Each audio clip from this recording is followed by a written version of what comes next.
Өкмөттү жалпысынан да кыска сөз менен айтканда жомокчулар деп айтат элем да. Мисалы катары айлыктар көтөрүлгөн бул абдан жакшы нерсе. Бирок жылдын аягында президент жарлык кабыл алды кыскартуу боюнча.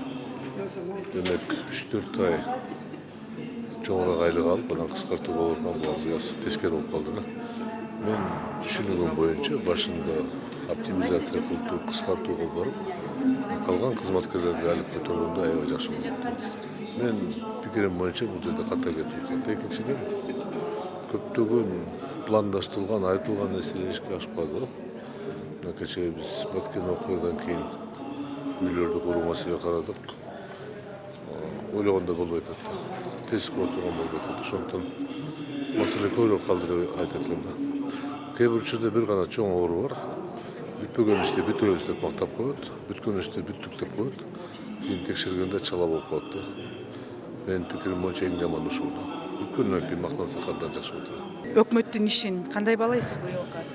Өкмөттүн ишин мен сөзүн айтпадым. Ошол бүт бюджет тармакты толук камтыган социалдык кызматтердин баардыгынын маянасы көтөрүлгөндүгү, пенсия пособиянын көтөрүлгөндүгү бул өкмөттүн ишин жакшы жагынан баалап койсок болот. Жакшысы да бар, жаманы да бар да. Эми жакшы деп мактап ийсек дагы болбойт, жаман деп такыр жамандасак дагы болбойт. Кайсы жактан мактасак болот, кайсыл жактан кемчилигин айтсак болот? Эми өкмөттүн мына кылып аткан иштери ошол мына быйыл мектептер, садиктер ушу борбор шаарыбызда 15-16 бүттү. Пенсия пособияларды көтөрдү, мугалимдердин зарплатасын, медиктердин зарплаталарын көтөрдү. Ошол жагын мындай жакшы жак деп бааласак болот. Эми дагы жаман жагын айтсак, эми көп андан дагы жакшы иштер болуш керек эле, ошолордун баары көп. Бир-эки мисал айта кетпеспи, кайсыл жактарынан кемчилик болду?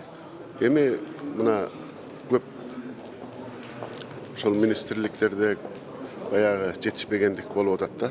Чын эле ачык айтыш керек. Баягы алардын кесипкөйлүгүнүн жоктугунанбы же кандай көп иштер алдыга жылбай кол коюудан коркуп кемчиликтер кетип атат да ошондон. Өкмөттүн ишин мен канааттандырарлык деп эле баалайм. Көрүп атпайсыздарбы, быйылкы жылы 2022 жылы айлык майналар көтөрүлүп атат. Ошондой эле мен өзүм комитеттемин, ТЭК комитетинде. Ал жерде мына энергетика тармагында көп өзгөрүүлөр болуп атат. Мунун эң негизгиси мына канааттандырарлык деп эле бааласак болот. Бюджет көтөрүлүп атат 400 миллиардга чейин. Bunun аркасында көп иштер болду. Ушунун аркасынан мен ойлойм, мамлекетибиз, өкмөтүбүз ийгиликтерге жетишип атат. Өкмөттүн бир жылдык ишине кандай баа бересиз? Өкмөттүн бир жылдык иши кандайдыр бир деңгээлде кемчилиги менен жетишкендиги дагы бар. Кийинки жылда ошол дагы мындан аркы жетишкендиктерди дагы багындырса деген тилекти айткым келет. Кайсыл жагын сиз жетишкендик деп эсептейсиз, кайсыл жагын кемчилик деп эсептейсиз? Артыкчылыгынан баштай турган болсок, элдин социалдык абалына чоң таасир берген айлык акылардын, пособия, пенсиялардын көтөрүлүшү коом айтып аткан жакшы жагына өзгөрдү. Кандайдыр бир деңгээлде эми инфляция болду, конечно. Бирок ошол болсо дагы баалар өсүп аткан учурда айлыктардын көтөрүлүшү, пенсиянын көтөрүлүшү бул жакшы нерсе болду. Мындан сырткары биз какшап келген, биз айтып келген, биз көксөп келген жалпы эл биз деген мектептер. Бүгүнкү күндө мисалы көпчүлүк учурда өзгөчө шаарда бир класста 40 бала, 50 бала окуп, 40 мүнөт убакытта мугалим 1 мүнөттөн бала сураганга мүмкүнчүлүк болбой бараткан мезгилде мектептер курулуп калганы бул жакшы жетишкендик десек болот. Мына ушул мектептердин курулушу, жанагы маяналуу пенсиялардын көтөрүлүшү, жана инфраструктура деген жолдордун бүтүшү, көлдө айланган жолдун бүтүшү, түндүк түштүк жолунун жазалышы, жана коюлган планы, ушулар бул жакшы нерселер. Бул эми баягы ички биздин өнүгүүбүз үчүн жакшы нерсе болду. Ал эми жетишпеген жактары албетте жыргап кетип аткан өтө баары укмуш болду деген нерседен алыспыз дагы деле. Жетишпеген өкмөттүн бир топ иштери дагы болду. Аны өкмөт өзү дагы. Алар кайсылар? Эми Сиздин байкооңузда. алар мисалы ошол биздин өлкөбүздө мына чек аранын чечилбей калган маселеси же болбосо ошол чек арага болгон алдын ала даярдык, чалгындоо иштери деген сыяктуу нерселер болбодубу? Биз ошонун айынан жапа чекпедикпи? Ошол алдын ала турган иштер болчу. Ошолордун чабалдыгы, ошолордун баягы жетишсиздигинен улам чоң нерселер болуп кетти. Негизги нерсе да бул ушул чек ара маселеси.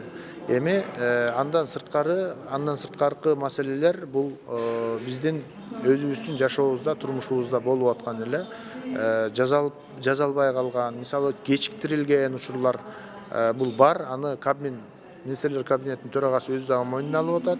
Албетте кемчиликтер дагы бар деп, ошол кемчиликтер ор коюп көрүнүп турганы бул талашсыз. Бир жылдык өкмөттүн ишин бүгүнкү күнү орточо деп айтканга болот. Орточо айтсак болот. Эми бир топ деген буга чейинки өздөрү айткан маселелерде аягына чыга алган жок. Өздөрү айткан көрсөтмө боюнча дагы мындай толук кандуу аткара алган жок. Бирок ошонун арасында аларда деле бир аракеттер болду. Айлык маянасын көтөрүү маселеси каралды. Бирок эми айтып атпайм, ак менен кара чогуу жүрөт. Жетишкендик жагы дагы бар. Жетишпегендиги бир аз мындай көбүрөөк болуп калды десек болот. Ушундай бир маселе болуп турат. Эми өкмөттүн кечээ биз бюджетин кабыл алдык. Анан эми бир жылда кылган иши өзүңүздөр мында угуп атасыздар. Келген сайын кабинет министринин төрагасы айтып атат. Биз мамлекеттик кызматкерлердин акчасын, врачтардын акчасын, мугалимдердин акчасын, кече жакында милиция менен пограничник баягы чек арада кызмат кылган акчасын көбөйттүк дейт. Значит, мамлекет алдыга карап жылып атабыз. Эң башкысы бүгүнкү жашоодо мына дүйнөдө эмне болуп атканын көрүбүз да. Кризис өтө күч алган. Бири-бири менен согушуп атышат. Эң башкасы кыздар тынччылык, аманчылык болсун. Анан ден соолукту сурап калдык. Бул сиз жакшы артыкчылык жактарын атап өттүңүз. Кемчилиги катары эмнелерди айтасыз? Эми илгери бирөө айткан экен.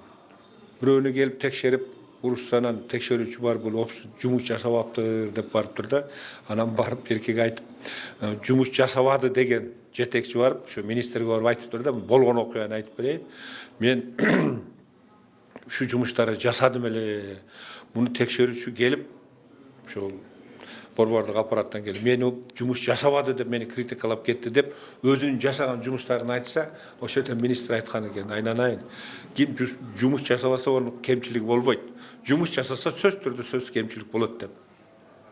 Ошол сөздү жооп берет элем.